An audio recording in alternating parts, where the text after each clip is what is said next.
Bottom of the deck ಬಂದಿರುವಂತಹದ್ದು 2 of swords ಬಂದಿದೆ. ಯಾವುದೋ ಕೆಲವು ವಿಚಾರಗಳಲ್ಲಿ ಹೇಗೆ ಡಿಸಿಷನ್ಸ್ ನ ತಗೋಬೇಕು, ಏನ್ ಮಾಡ್ಬೇಕು, ಹೇಗ್ ಮಾಡಿದ್ರೆ ಏನಾಗತ್ತೆ. ಕೆಲವೊಬ್ಬರಿಗೆ 2 ಆಪ್ಷನ್ಸ್ ಗಳಿರುವಂತಹದ್ದು ರೆಪ್ರೆಸೆಂಟ್ ಆಗ್ತಾ ಇದೆ, ಅಥವಾ ಕೆಲವೊಂದು ಆಪ್ಷನ್ಸ್ ಗಳು ನಿಮ್ಮಲ್ಲಿ ಇರುವಂತಹದ್ದು ರೆಪ್ರೆಸೆಂಟ್ ಆಗ್ತಾ ಇದೆ. ಸೊ ಅದಕ್ಕೆ ನಿಮ್ಗೆ ಸ್ವಲ್ಪ ಕಷ್ಟ ಆಗ್ತಾ ಇದೆ. ಕೆಲವೊಂದು ಡಿಸಿಷನ್ಸ್ ಗಳನ್ನ, ನಿರ್ಧಾರಗಳನ್ನ ಮಾಡೋದು ನಿಮ್ಗೆ ಸ್ವಲ್ಪ ಕಷ್ಟ ಆಗ್ತಾ ಇರುವಂತಹದ್ದು ಬಾಟಮ್ ಆಫ್ ದ ಡೆಕ್ ಅಲ್ಲಿ ರೆಪ್ರೆಸೆಂಟ್ ಆಗ್ತಾ ಇದೆ. ನಿಮ್ಮ ಲವ್ ರಿಲೇಶನ್ಶಿಪ್ ಹೇಗಿತ್ತು ಅನ್ನೋದನ್ನ ನೋಡೋದಾದ್ರೆ ಚೆನ್ನಾಗಿ ರೆಪ್ರೆಸೆಂಟ್ ಆಗ್ತಾ ಇದೆ. Ace of cups, queen of wands and magician card ಬಂದಿದೆ. ನಿಮ್ಮ ಲವ್ ಲೈಫಿನ ವಿಚಾರವಾಗಿ ಯಾವುದೇ ರೀತಿಯ ಪಾಸ್ಟ್ ನಲ್ಲಿ ತೊಂದರೆ ಇದ್ದಿದ್ದು ರೆಪ್ರೆಸೆಂಟ್ ಆಗ್ತಾ ಇಲ್ಲ. ನೀವು ತುಂಬಾ ಚೆನ್ನಾಗಿದೆ, ಒಂದು ಕ್ಯೂರಿಯಾಸಿಟಿ ಇತ್ತು, ಬಹಳಷ್ಟು ತುಂಬಾನೇ ನೀವು ಲವ್ ಲೈಫಿನ ವಿಚಾರದಲ್ಲಿ ಬಂದಾಗ ನೀವು ನಿಮ್ಮ ಲವ್ ಲೈಫಿನಲ್ಲಿ ತುಂಬಾನೇ ಮಾತಾಡಿದ್ದೀರಾ. ನೀವಿಬ್ರು ತುಂಬಾ ಟಾಕ್ಟಿವ್ ಆಗಿ ಇಬ್ರು ಕೂಡ ತುಂಬಾ ಚೆನ್ನಾಗಿ ಮಾತಾಡಿದ್ದೀರಾ.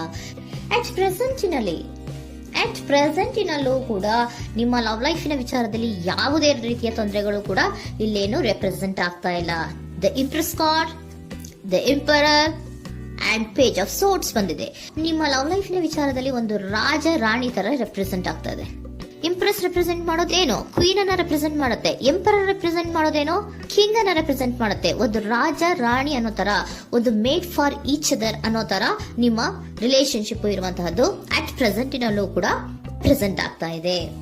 ಈಗಲೂ ಕೂಡ ಚೆನ್ನಾಗೇನೆ ಮಾತಾಡ್ತಾ ಇರುವಂತದ್ದು ಕೂಡ ರೆಪ್ರೆಸೆಂಟ್ ಆಗ್ತಾ ಇದೆ. ನಿಮ್ಮ ಲವ್ ಲೈಫಿನ ವಿಚಾರದಲ್ಲಿ ನೀವಿಬ್ರು ಚೆನ್ನಾಗೇ ಇದ್ದೀರಾ, ಮೇಡ್ ಫಾರ್ ಈಚ್ ಅದರ್ಸ್ ಅಂತ ಅನ್ನೋ ತರ ಇದೆ. ನೀವು ಬಹಳ ಶಾಂತತೆಯಿಂದ ಇದ್ರೆ ಅವರು ತುಂಬಾ ಪ್ರಾಕ್ಟಿಕಲ್ ಆಗಿ ಯೋಚನೆ ಮಾಡ್ತಾರೆ. ನೀವು ಒಂದಕ್ಕೊಬ್ರಿಗೂ ಹೊಂದಾಣಿಕೆ ಅನ್ನೋದು ತುಂಬಾ ಚೆನ್ನಾಗಿದೆ. ಯಾವುದೇ ರೀತಿ ತೊಂದರೆ ಇಲ್ಲ. ಈಗಲೂ ಕೂಡ ನೀವು ಅವಾಗ್ಲೂ ಹಿಂದೆನೂ ಮಾತಾಡ್ತಾ ಇದ್ರಿ, ಈಗಲೂ ಕ್ಯೂರಿಯಾಸಿಟಿಯಿಂದ, ಬಹಳ ಇಂಥ್ಯೂಸಿಯಾಸಮ್ ಇಂದ ಈಗಲೂ ಕೂಡ ನೀವು ಚೆನ್ನಾಗೇನೆ ಮಾತಾಡ್ತಾ ಇರುವಂತಹದ್ದು ರೆಪ್ರೆಸೆಂಟ್ ಆಗ್ತಾ ಇದೆ. ಯಾವುದೇ ರೀತಿಯ ತೊಂದರೆಗಳಿಲ್ಲ. ಸೂಪರ್. ಇಮಿಡಿಯೇಟ್ ಫ್ಯೂಚರ್ ಏನ್ ರೆಪ್ರೆಸೆಂಟ್ ಆಗ್ತಾ ಇದೆ? Immediate future the hierophant card, 9 of wands and star card represent ಆಗ್ತಾ ಇದೆ. ಕೆಲವೊಬ್ರು ಲವ್ ರಿಲೇಶನ್ಶಿಪ್ ಅಲ್ಲಿ ಇರುವಂತಹ ಕೆಲವೊಬ್ರು ಮಾತ್ರ ಇಮಿಡಿಯೇಟ್ ಫ್ಯೂಚರ್ ನಲ್ಲಿ ಕೆಲವೊಬ್ರು ಮದುವೆಗಳಾಗುವಂತಹ ಸಾಧ್ಯತೆಗಳು ರೆಪ್ರೆಸೆಂಟ್ ಆಗ್ತಾ ಇದೆ. ಒಂದು ಸೀರಿಯಸ್ ಕಮಿಟ್ಮೆಂಟ್ ಇರುವಂತಹದ್ದು, ಬರೀ ಪ್ರೀತಿ ಮಾಡುವಂತಹದ್ದಲ್ಲ, ಒಂದು ಸೀರಿಯಸ್ ಕಮಿಟ್ಮೆಂಟ್ ಅಲ್ಲೂ ಕೂಡ ಇರುವಂತಹದ್ದು ನಿಮ್ಮ ಲವ್ ಲೈಫಿನಲ್ಲಿ ರೆಪ್ರೆಸೆಂಟ್ ಆಗ್ತಾ ಇದೆ. ಮತ್ತೆ 9 ಆಫ್ ವ್ಯಾಂಡ್ಸ್ ಏನಪ್ಪಾ ಅಂದ್ರೆ, ನೀವು ಇಷ್ಟು ದಿನದಿಂದ ಮಾಡ್ಕೊಂಡು ಪ್ರೀತಿಸ್ಕೊಂಡು ಬಂದಿದ್ವಿ, ಇಬ್ರಿಗೂ ಅಡ್ಜಸ್ಟ್ಮೆಂಟ್ ಇದೆ, ಇಬ್ರಿಗೂ ಹೊಂದಾಣಿಕೆ ಇದೆ, ಏನಾಗುತ್ತಪ್ಪ ಅಂತ ಸ್ವಲ್ಪ ನೀವು ಯೋಚನೆಯನ್ನ ಮಾಡ್ತಾ ಇದ್ದೀರಾ ಈ ಲಾಸ್ಟ್ ಮೂಮೆಂಟ್ ಅಲ್ಲಿ. ಬಟ್ ಯೋಚನೆಯನ್ನ ಮಾಡುವಂತಹ ಅವಶ್ಯಕತೆ ಇಲ್ಲ. ನಾನು ಇದಕ್ಕೆ ಒಂದು ಕ್ಲಾರಿಫಿಕೇಶನ್ ಕಾರ್ಡ್ ಅನ್ನ ತಗೊಂಡಾಗ ಸನ್ ಕಾರ್ಡ್ ಬಂದಿದೆ. So sun is represented by light. ನಿಮ್ಮ ಲವ್ನಲ್ಲಿ ಒಂದು ಪಾಸಿಟಿವ್ ಲೈಟ್ ಇದೆ. ಸೊ ಹೆದರುವಂತಹ ಅವಶ್ಯಕತೆ ಏನೂ ಇಲ್ಲ. ಸ್ಟಾರ್, ಸನ್ ಬಂತು, ಸ್ಟಾರ್ ಬೇರೆನಾ? ಸ್ಟಾರ್ ನಿಮ್ಮ ಲವ್ ಲೈಫಿನ ವಿಚಾರದಲ್ಲಿ ಸ್ಟಾರ್ ಕೂಡ ಇದೆ. ಕೆಲವೊಬ್ಬರಿಗೆ ಮದುವೆ ಕೂಡ ಆಗುವಂತಹ ಸಾಧ್ಯತೆಗಳು ನಿಮ್ಮ ಲವ್ ಲೈಫಿನ ವಿಚಾರದಲ್ಲಿ ರೆಪ್ರೆಸೆಂಟ್ ಆಗ್ತದೆ. ಯಾವುದೇ ರೀತಿಯ ನೆಗೆಟಿವ್ ಆಗಿರುವಂತಹದ್ದು ಏನೂ ಬಂದಿಲ್ಲ. ಆಲ್ ಪಾಸಿಟಿವ್ ಕಾರ್ಡ್ಸ್ ಬಂದಿದೆ. ಲವ್ ಲೈಫಿನ ವಿಚಾರದಲ್ಲಿ ಯಾವುದೇ ರೀತಿಯ ತೊಂದರೆಗಳು ಇದ್ದ ಹಾಗೆ ಕಾಣಿಸ್ತಾ ಇಲ್ಲ.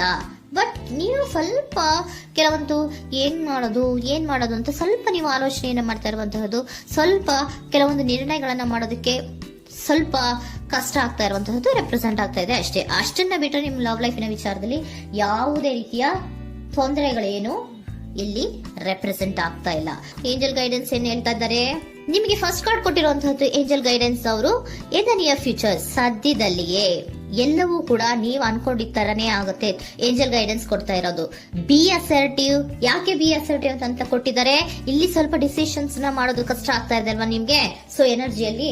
ಸೊ ಅದಕ್ಕೆ ಹೇಳ್ತಾ ಇದ್ದಾರೆ ದೃಢವಾಗಿರು, ಆತ್ಮವಿಶ್ವಾಸದಿಂದ ಇರು, ಯಾವುದಕ್ಕೂ ನೀವು ಹೆದರ್ಕೋಬೇಡ ಅಂತ ಹೇಳ್ತಾ ಇದ್ದಾರೆ. ಪೀಸ್ಫುಲ್ ರೆಸಲ್ಯೂಷನ್, ಎಲ್ಲವೂ ಕೂಡ ಶಾಂತಿಯುತವಾಗಿಯೇ ಮುಗಿಯುತ್ತೆ, ನೀನೇನಕ್ಕೂ ಯೋಚನೆಯನ್ನ ಮಾಡಬೇಡ. ಮೆಡಿಟೇಷನ್ ಬ್ರಿಂಗ್ ಆನ್ಸರ್, ಮೆಡಿಟೇಷನ್ ಇಂದ ನಿಮ್ಗೆ ಆನ್ಸರ್ ಗಳಿರುತ್ತೆ. ಸ್ವಲ್ಪ ಕೂಲ್ ಆಗಿರಿ, ಸಮಾಧಾನವಾಗಿರಿ. ಲವ್ ಲೈಫಿನಲ್ಲಿ ಯಾವುದೇ ರೀತಿಯ ಹಿಂದೆಯೂ ಇರಲಿಲ್ಲ, ಈಗ್ಲೂ ಇಲ್ಲ, ಮುಂದೆಯೂ ಕೂಡ ನಿಮ್ಗೆ ಯಾವುದೇ ರೀತಿಯ ತೊಂದರೆಗಳು ರೆಪ್ರೆಸೆಂಟ್ ಆಗಿಲ್ಲ. ಖುಷಿಯಿಂದ ಇರಿ. ಕೆಲವೊಬ್ಬರಿಗೆ ಮ್ಯಾರೇಜ್ ಅನ್ನು ಕೂಡ ಇಲ್ಲಿ ರೆಪ್ರೆಸೆಂಟ್ ಮಾಡ್ತಾ ಇದೆ. ಮತ್ತೆ ಕೆಲವೊಬ್ಬರಿಗೆ ಸೀರಿಯಸ್ ಕಮಿಟ್ಮೆಂಟ್ ಸಿಗುವಂತಹ ಸಾಧ್ಯತೆಗಳು ರೆಪ್ರೆಸೆಂಟ್ ಆಗ್ತಾ